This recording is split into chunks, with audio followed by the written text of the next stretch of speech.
Hello, Cash here and welcome to another beginner's guide. In this video I will talk about light tanks.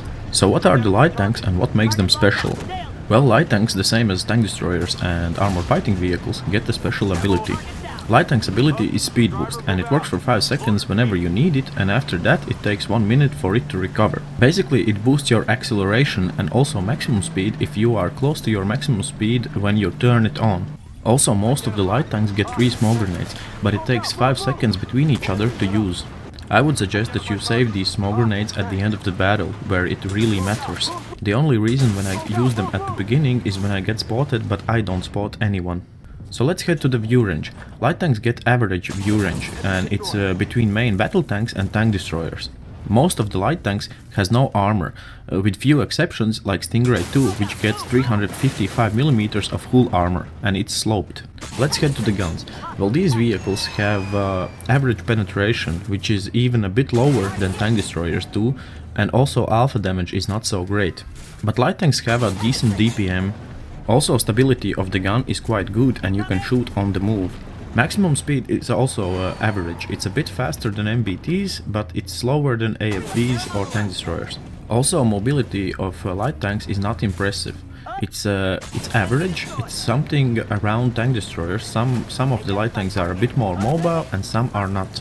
But most of the light tanks get good gun depression, and that allows you to play over hills.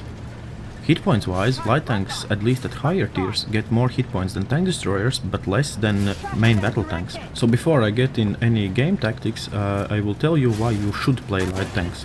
Well, the reason is retrofits. Light tanks unlocks internal hull reinforcement retrofit, which is a main hull hit points retrofit. Also, tier 4 light tank Sheridan unlocks a commander, but this is a commander I don't use in any of my tanks. So how do you play these vehicles, since they are average in everything? Well, that's the thing I like most about light tanks. They are free spirits and they can go anywhere and do everything they want as long as you make it work.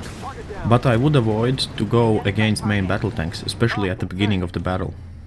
Basically, at the beginning of the battle I like to keep my distance and find some easy targets to hit. Later on, when I familiarize myself with the map layout and where the teams are, I just simply calculate my attacks. These vehicles simply require knowledge of the maps and knowledge of vehicles. Basically, light tanks are hard to play, and I really like that, because for me it's like a challenge. So how do you upgrade these vehicles? Let's start with the commanders. From my opinion, there are 2 suitable commanders for this class. Sabrina Washington if you like to keep your distance and engage enemies from far, or Freya Hoiberg if you are an aggressive player like I am and you like to move around the map and just to shoot enemies on the move. From Consumables I mostly use spare parts and repair kit together with energy drink, or spare parts with big aid kit and energy drink.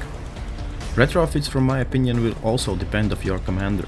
If you are using Sabrina Washington, I would suggest that you focus your retrofits on view range. If you are using Freya Hoiberg, I would suggest that you focus on your gun, reload time, accuracy, aim speed.